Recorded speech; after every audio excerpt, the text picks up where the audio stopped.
All right, good morning, everyone. It's 10:45. We're going to start promptly here. We have a big agenda today. We're going to try and keep within our half an hour as close to it as possible.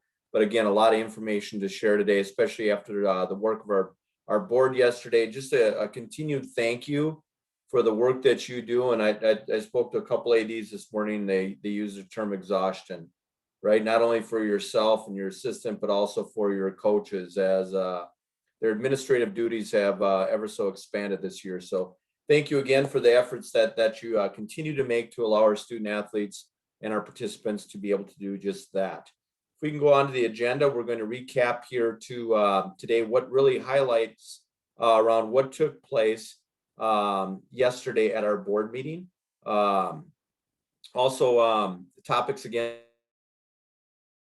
and that you need to know right now. Just a reminder on bylaw updates that really took place along with rep assembly, reminders on regular season guidance and some updates on what that calendar looks like. And then I would call it a run through of winter postseason venues, dates, so on and so forth, and where to find them.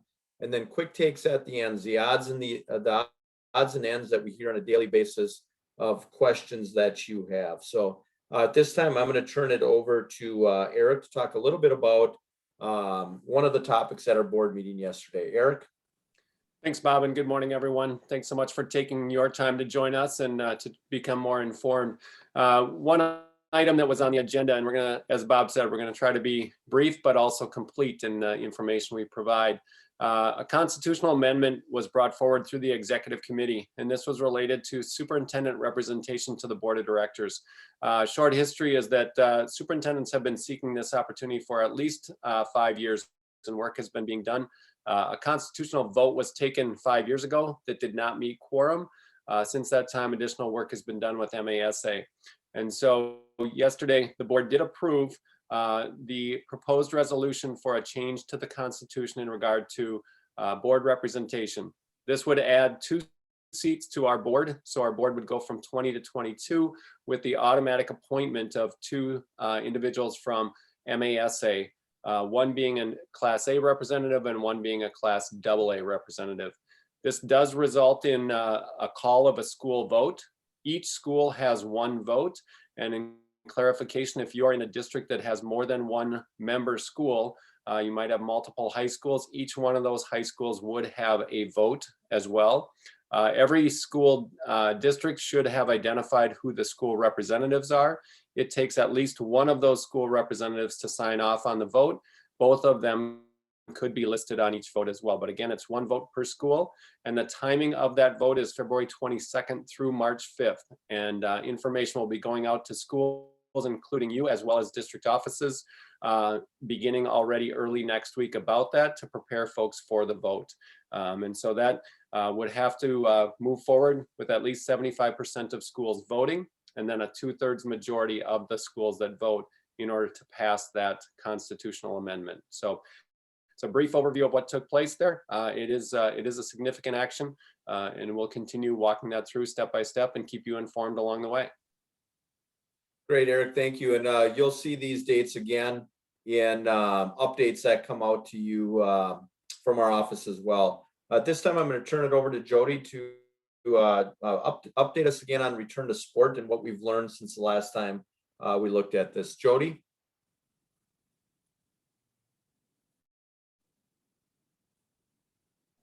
There we go. Sorry about that. Thank you and good morning. So yesterday the board did approve the 3rd iteration of the COVID-19 return to sport protocol. The highlights of the changes to the form really center on still that the Sports Medicine Advisory Committee highly recommends that students still see a physician upon a post-COVID return. That at least 10 days still are in effect from MDH, along with that recommended 7-day protocol. The big changes with the parent questionnaire. So we took the health questionnaire that parents complete during the 2nd and 3rd year of that physical requirement, and we've incorporated that into this document so that parents can look at the warning and risk factors as it relates to participation in COVID, and that they are able to say no to a series of questions if they choose not to have their child seen by a physician. So in asymptomatic, mild, and moderate cases, the form will follow a clear process for parents to be able to walk through that and acknowledge that their child is ready to return. In the event of a severe case of COVID-19, this is where Bylaw 107 comes into practice, in that anytime there is a severe illness, the attending physician must sign off on that student athlete's return. We are asking that you take a look at this form and that you and your school administration choose to either adopt it or not. And again, that if you adopt it, that it is consistently applied with all or for all student athletes who are coming off of a COVID positive test. So with that, Bob, I'm going to turn it back to you. Great, Jody. Thanks for your continued work and trying to make this resource usable and manageable, and a great resource for not only our schools and our families.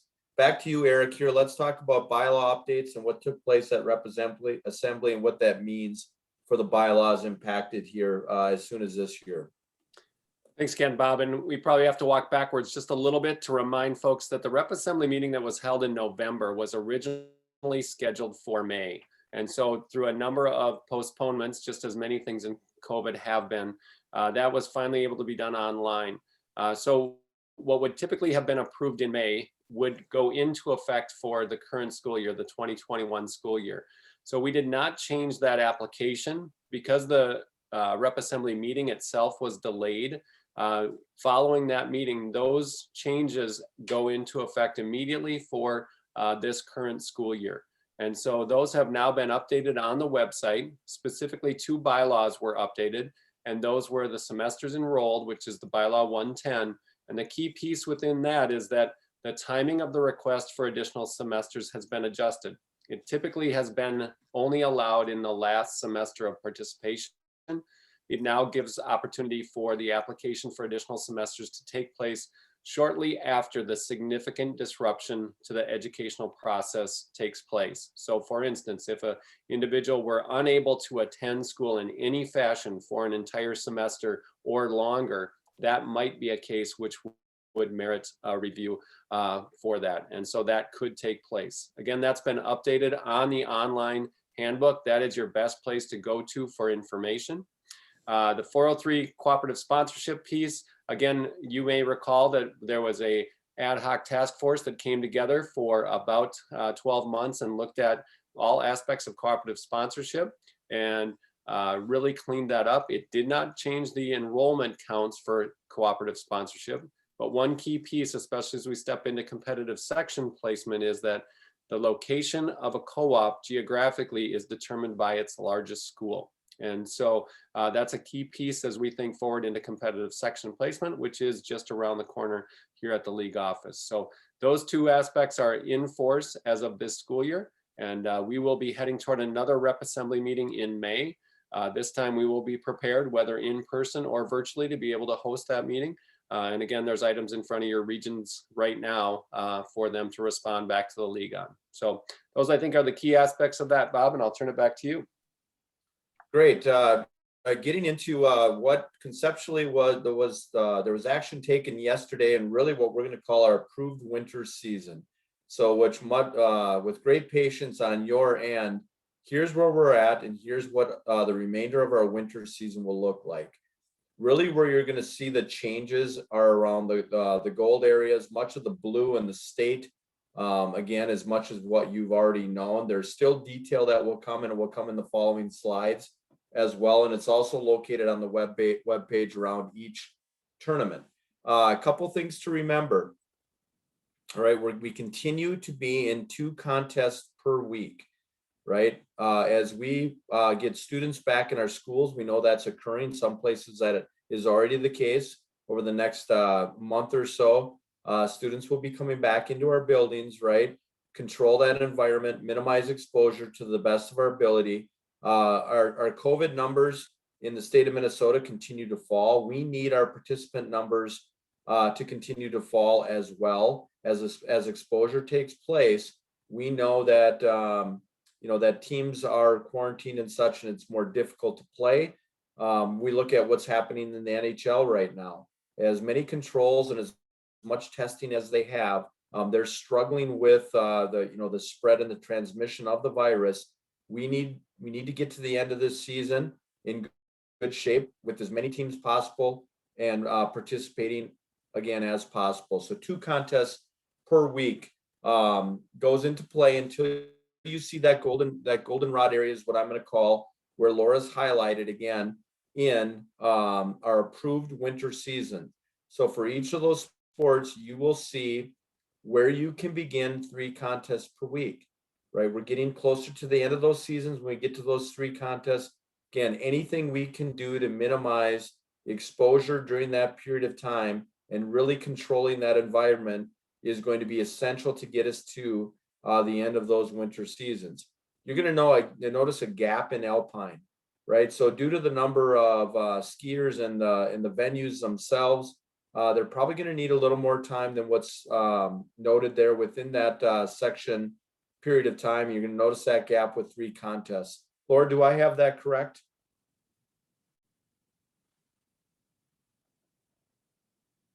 Laura, I'm not sure you can hear me, but that gap that we show within Alpine, did I state that correctly? You did, Bob. You're exactly right. They're still working through some things with sections about where they can be and the numbers they can have at those. And those venues are just very different. Make sure you note down at the bottom also, Tuesday, March 9th is also a township election night. So that Tuesday falls within this week right here. And if any township within your school attendance boundary is holding a township election, no contests are to be held between 6 and 8 p.m. on that day. So that's a very busy time with sections for some events and in a 3 contests per week area for many activities also. And a way to remember that with any elections, whether you're home or away, giving those that are able to vote the opportunity to vote is how it should be viewed. So, again, students that are able to vote on teams need the right to be able to do so. Therefore, it doesn't matter if you're home or away. If you have a township election that occurs within your attendance area, within your boundaries of your district, you should not compete home or away between 6 and 8. Anything else on this before we move on, really to get into the details around what postseason will look like, or our tournaments in themselves will look like? All right, let's move on. And then I'm going to go back to Eric, really to frame how we got to where we ended up with our what we currently know within our state tournament, so to speak. Eric, back to you. Thanks. And as we look at some of the factors that are part of all aspects of our planning, this was shared really directly with our board yesterday. For those that tuned in, we did have some folks, but there are some aspects that we need to keep in mind in all that we do. So in putting together winter tournament plans, no surprise, health and safety is #1 on the list in every single one of our experiences. So that means that things are going to look different. That might mean things around spectators. That means how many people qualify or can attend. It may have to do with timing and breaking tournaments into smaller groups, et cetera. But health and safety is #1. #2, when we think about our tournament experience and the traditions that have been a part of it, where we're able to preserve those, we work hard to do so. When it becomes a situation where that's not possible for a variety of reasons, we need to find alternatives to be able to take care of that as well. But obviously, certainly it is a significant time within the season for every one of our activities when they think about that tournament experience, and we try to validate that as much as we can. Spectator access will continue to be a priority. Our board has spoken clearly on that when or if we're able to do spectators, we should look to do that. And that access might be in person, but more often than not, it might be virtual. With the limitations that exist, again, streaming and/or broadcast are going to be really critical to be able to do this. In some cases, venues are just not going to be able to have access for spectators, and that we are going to have to work through and understand. And then obviously, as you are well aware, financial responsibility is going to be critical for each one of these activities. And so we think about that in a number of ways, but on the financial side, there's always 2 aspects to it. There's the revenue side and there are the cost sides. And we obviously work to try to maximize the revenue within reason And we look to try and eliminate or reduce cost and find efficiencies where we can do that as well. And again, when you think about the top one on the list and the bottom one on the list, bringing those together aren't always easy to do. And so trying to find that balancing act is going to be critical. As we move forward into thinking about the competition, the next slide is going to share with you some of the considerations that our staff worked really hard to build consistencies on. Not going to be identical in every case, but there's going to be some themes that you're going to see. And Bob's going to walk through the activities and you're going to see things around 4 teams or fewer in any one session. We can have more than 4 teams participate in a site in a day, but we won't have them in the same session or in the same group. So you're going to see the commonality of 4 teams on a regular basis. And that also should extend into the section competition as well. Individual competition in and of itself also is significant and very important in a number of our activities. In some cases, the individual competition provides team results without having to do things differently. I get to work with wrestling, and an individual competition could be used to try to figure out where teams would fall. Yet we know dual competition in wrestling is very different than individual tournament type competition. So we look for those kinds of things. But when it comes to events where you are timed or you are judged based on a set of criteria, sometimes those individual competitions will not have additional rounds, and those results will be used to determine placement.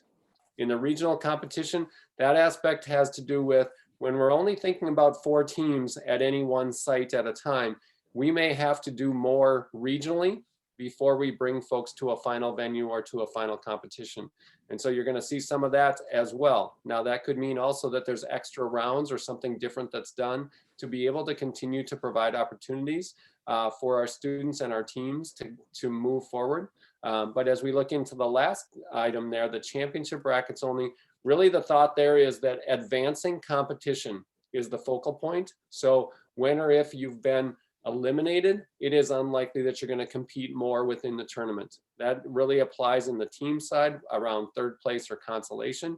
Again, back to individuals, when or where we can identify placement without doing additional rounds, those would likely be limited. So again, you're going to see some of those themes as we go forward and trying to be consistent, yet also recognize the unique aspects of each one of our activities as we go forward. So Bob, anything else there that I might have missed in terms of the themes and the considerations? No, I think it's a great summary, Eric, and I'm going to refer back to many of them as we walk through our tournaments rather quickly here today and as we proceed.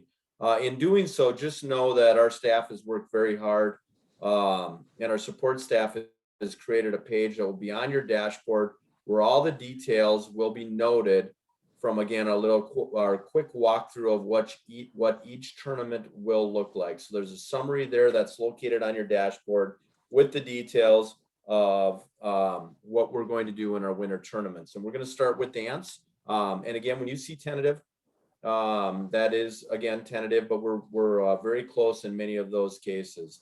You're going to see traditional venues versus venues we haven't used before, like high school settings. So as Eric talks about the efficiencies and financial responsibility, you're going to see some balance that's there, and it's going to look different. It's going to be essential. It's about determining who those final teams are in that championship side of the bracket. So dance, we're looking at Edina High School, Jazz on the 12th, Saturday, March 13th for kick. You dance once a day, right, for those. We're going to start with 3A to make it more regional, less travel for them to get started, allow our non-metro teams to come into the metro area to compete at Edina High School. No prelims, no finals, 1 dance. Again, March 12th and 13th. Moving on.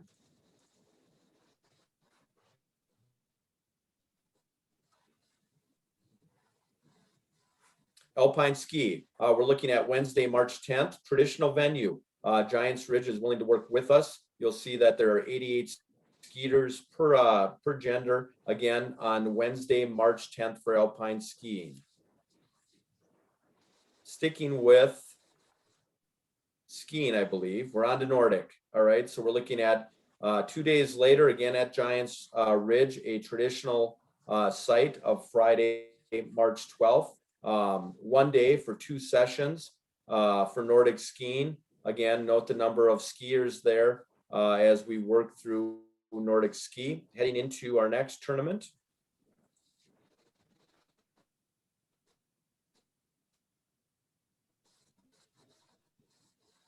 Boys swimming and diving. Again, a traditional venue that's going to work well, right? We appreciate their willingness to host. We're looking at 3 days, one of which is diving, March 18th, 19th, and 20th, with Thursday, March 18th being the diving date. Again, notice that it is a time finals and no prelims. Wrestling, still work to be done here on the venue. Looking like a high school site, preferred with the field house for additional space. Again, tentatively right now, we're looking at Thursday, Friday, and Saturday, March 25th, 26th, 27th, which is indicated back on that grid in our approved winter schedule. Each class will have its own day. 4 teams, including semis and finals in the team tournament. Individual, 8 qualifiers in each weight class. This is still under review in terms of what that looks like with front door, back door, in terms of the wrestling format. Eric, anything you want to highlight there before we move on to the next? I think it's kind of listed out here in this next slide, Bob, just a little bit, but that, you know, trying to identify, do we get to true seconds or some of those aspects? But again, this will be a case where we have an additional round compared to what is typical, but that's in abiding by the 4 teams at a time. And again, we're working to have 8 students per weight class at each level. It gives us an opportunity to reduce the number significantly. So just think about the state final venue. When we typically have 16 wrestlers per weight class times 3 classes, that's over 600 wrestlers. And now we're talking about approximately 100 or so there, I think provides us with that opportunity to create a safer experience, hopefully, and be able to move that forward. So I think that is part of it. And Bob is exactly right. There continues to be work done because of the complexity of how this looks. So there is state prelims here that are regionally located, and you're going to see some commonality with basketball relative to that. But bringing 4 teams together for a state prelim in a regional manner, as well as 8 wrestlers in state prelims that would then advance to that final venue. Great, thanks, Eric. And we have a little delay between our slides here and me, so we apologize if there's a little pause in between each. Gymnastics, we're looking at a less traditional venue again, of a high